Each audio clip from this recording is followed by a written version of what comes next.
ekonomi mikro dan ekonomi makro sebenarnya mempunyai peran yang sama-sama penting di dalam ekonomi pertanian. Ekonomi mikro berkaitan dengan keputusan individu maupun keputusan perusahaan dalam mengalokasikan sumber daya serta memaksimalkan keuntungan mereka.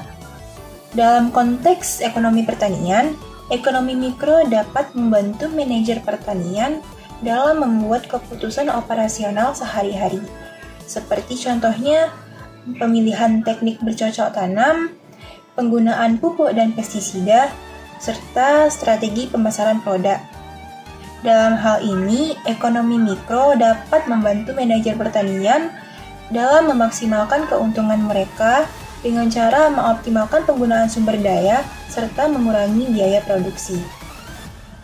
Sedangkan ekonomi makro lebih menitik beratkan kepada analisis agregat tingkat nasional maupun regional, seperti contohnya pertumbuhan ekonomi, kebijakan moneter, dan juga inflasi.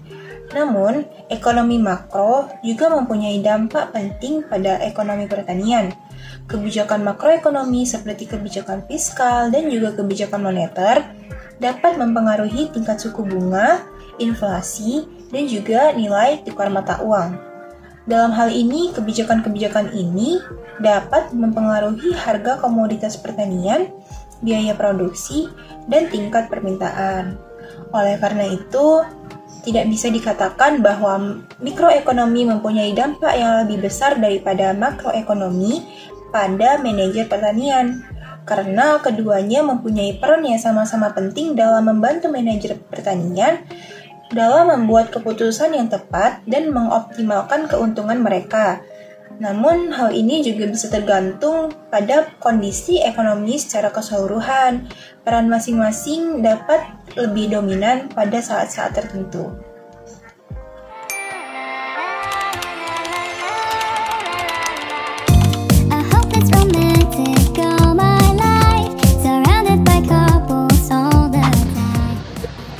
Meskipun persaingan murni tidak sepenuhnya mewakili kondisi di dunia nyata, asumsi persaingan murni masih penting bagi ekonomi pertanian.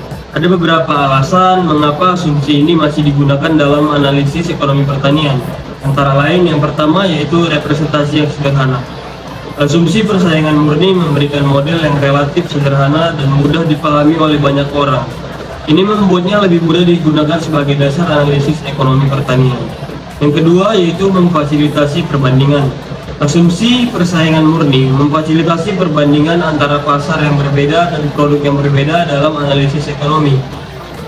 Ini memungkinkan untuk membuat generalisasi tentang kondisi pasar yang berguna untuk pengambilan keputusan.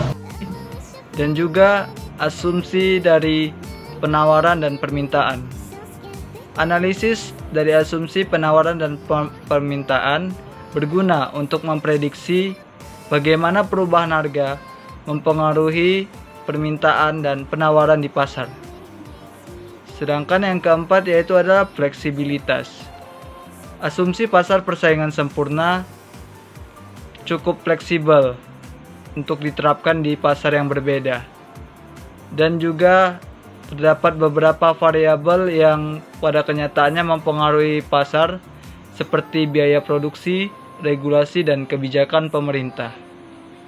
Singkatnya, model persaingan murni telah dipertahankan sebagai modal dasar untuk aplikasi dalam ekonomi produksi pertanian untuk pertanian.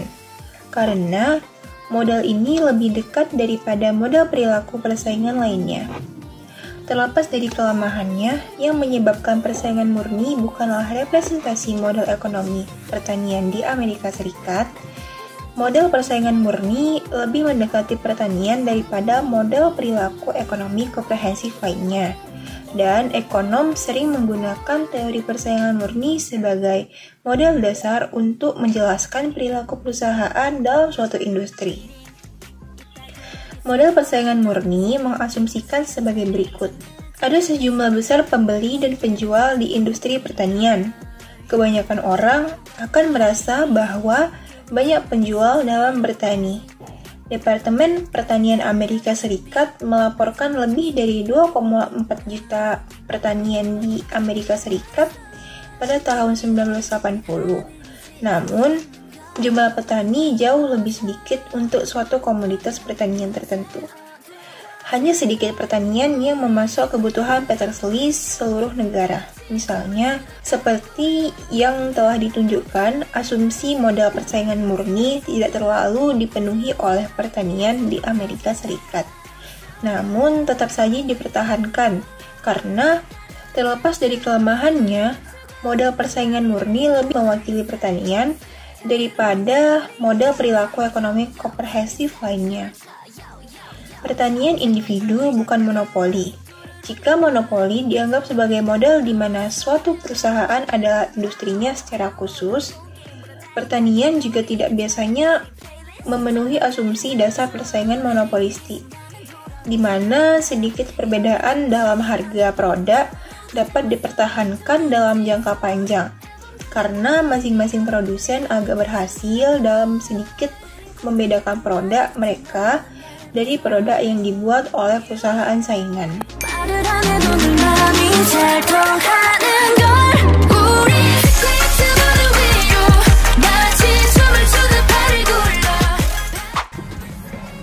Ya, sangat penting karena matematika merupakan ilmu dasar yang wajib kita pahami dan ketahui agar kita dapat menganalisis suatu permasalahan ekonomi di kehidupan kita sehari-hari.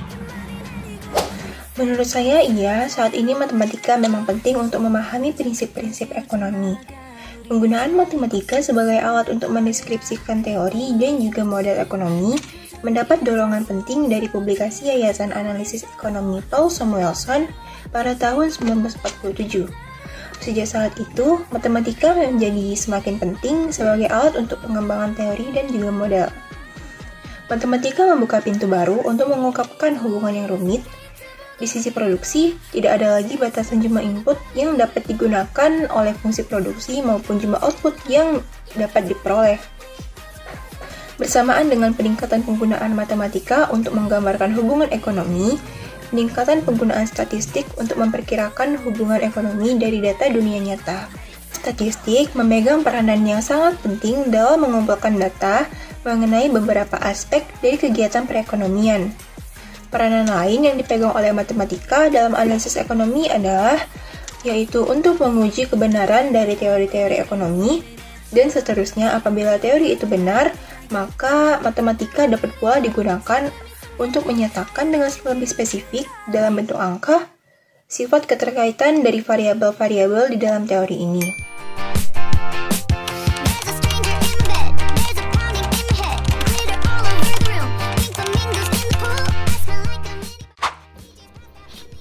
Meskipun dunia sangat dinamis, ekonomi pertanian masih bergantung pada prinsip-prinsip statis komparatif, karena prinsip-prinsip ini masih relevan dan berlaku dalam analisis ekonomi modern. Lalu, apa itu statis komparatif? Nah, statis komparatif adalah konsep ekonomi yang menyatakan bahwa suatu negara atau wilayah dapat meningkatkan kesejahteraan ekonominya dengan memproduksi dan mengekspor barang dan jasa yang relatif lebih efisien dan mengimpor barang dan jasa yang relatif kurang efisien. Nah, dalam konteks pertanian, ini berarti bahwa negara atau wilayah yang memiliki keunggulan komparatif dalam produksi suatu produk pertanian akan lebih efisien dalam memproduksi produk tersebut dan dapat mengimpor produk pertanian lainnya yang tidak efisien diproduksi di negara atau wilayah tersebut. Meskipun ekonomi dunia terus berubah dan berkembang, konsep keunggulan komparatif masih berlaku dengan perdagangan internasional dan ekonomi pertanian modern. Negara atau wilayah yang memiliki keunggulan komparatif dalam produksi pertanian dapat menghasilkan produk yang lebih efisien dan lebih murah, yang dapat mengurangi biaya dan meningkatkan efisiensi produksi. Namun, penting untuk diingat bahwa prinsip-prinsip statis komparatif tidak mutlak, dan kondisi ekonomi yang berbeda-beda dapat mempengaruhi keunggulan komparatif suatu negara atau wilayah. Oleh karena itulah, analisis ekonomi modern mengambil pendekatan yang lebih dinamis dan mengevaluasi keunggulan komparatif suatu negara atau wilayah secara terus-menerus dalam rangka meningkatkan efisiensi produksi dan kesejahteraan ekonomi.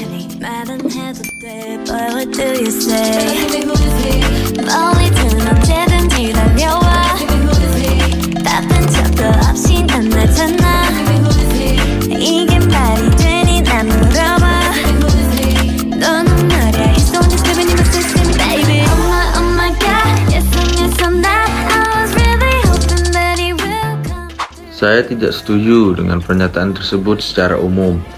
Meskipun ada kemungkinan sebagian kecil ekonom pertanian terlalu fokus pada isu-isu teoritis dan tidak cukup terhubung dengan dunia nyata, tetapi mayoritas ekonom pertanian terlibat secara langsung dalam analisis dan solusi terhadap masalah mendasar yang terkait dengan produksi dan pemasaran komoditas pertanian.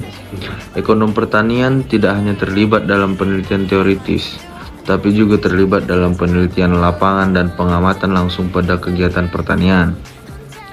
Mereka bekerja dengan petani, perusahaan pertanian, pemerintah, dan berorganisasi internasional dalam rangka meningkatkan efisiensi produksi, mengurangi kerugian hasil pertanian, dan memperbaiki distribusi pemasaran. Ekonom pertanian juga secara aktif terlibat dalam pembuatan kebijakan, seperti kebijakan pengembangan pertanian, kebijakan perdagangan internasional, dan kebijakan pangan. Mereka mempertimbangkan faktor-faktor praktis seperti kondisi cuaca, peningkatan teknologi, biaya produksi, dan permintaan pasar dalam mengembangkan rekomendasi kebijakan. Selain itu, ekonom pertanian juga terus mengembangkan teori-teori baru yang dapat membantu dalam memecahkan masalah praktis di bidang pertanian. Penelitian mereka seringkali didasarkan kepada data empiris dan pengamatan lapangan, sehingga penelitian mereka selalu berhubungan dengan masalah mendasar yang dihadapi oleh petani dan pelaku usaha pertanian. Jadi, kesimpulannya, meskipun ada kemungkinan sebagian kecil ekonom pertanian terlalu fokus pada isu-isu teoritis, mayoritas mereka terlibat secara langsung dalam analisis dan solusi terhadap masalah mendasar yang terkait dengan produksi dan pemasaran komoditas pertanian.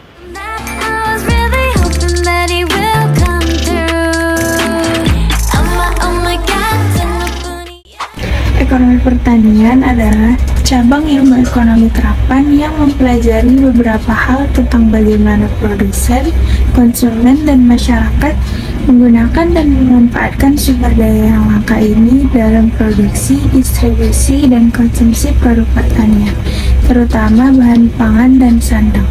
Dalam artiannya bahwa untuk menjadi seorang ekonomi pertanian itu harus mengetahui bagaimana cara menggunakan dan memanfaatkan suatu sumber daya yang akan diproduksi, distribusi, hingga konsumsi produk, terutama pada bahan pangan dan sandang.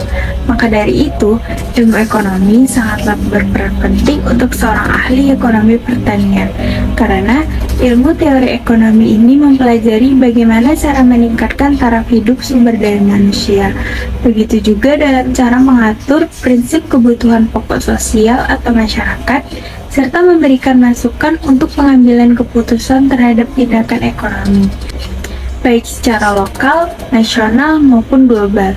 Manfaat lainnya yang didapat dalam mempelajari teori ekonomi adalah seorang ahli ekonomi pertanian dapat membantu pembuat kebijakan untuk memahami pola perilaku masyarakat. Pada umumnya, terdapat dua jenis permasalahan yang dihadapi oleh para ahli di bidang pertanian. Pertama, ahli ekonomi pertanian harus mampu menentukan kebutuhan dan keinginan konsumen. Kedua, ahli ekonomi pertanian harus menghadapi persoalan produksi dan distribusi produk-produk pertanian. Secara tradisional, ahli ekonomi pertanian lebih berorientasi pada dua jenis permasalahan tersebut. Saat ini, ekonomi lebih berorientasi pada konsumen, sehingga ahli ekonomi pertanian dituntut untuk mencoba lebih memahami keinginan-keinginan konsumen, sehingga teori ekonomi sangat penting. Hingga saat ini, sedikit yang telah dibicarakan tentang ekonomi pertanian dan hubungannya dengan ekonomi. Ada alasan untuk itu. Ekonom pertanian awalnya adalah seorang ekonom, karena seorang ekonom pertanian mengetahui teori ekonomi secara dekat. Namun, seorang ekonom pertanian juga seorang ekonom dengan spesialisasi di bidang pertanian. Kepentingan utamanya adalah dalam menerapkan logika ekonomi untuk masalah yang terjadi di bidang pertanian. Seorang ekonom pertanian dulu mengetahui ekonomi. Seorang ekonom pertanian perlu mengetahui ekonomi, tetapi pengetahuan tentang pertanian juga penting. Jika seorang ahli ekonomi pertanian ingin menggambarkan hubungan secara akurat dengan menggunakan model beberapa komponen dari sektor pertanian, ahli ekonomi pertanian harus mengetahui hubungan ini.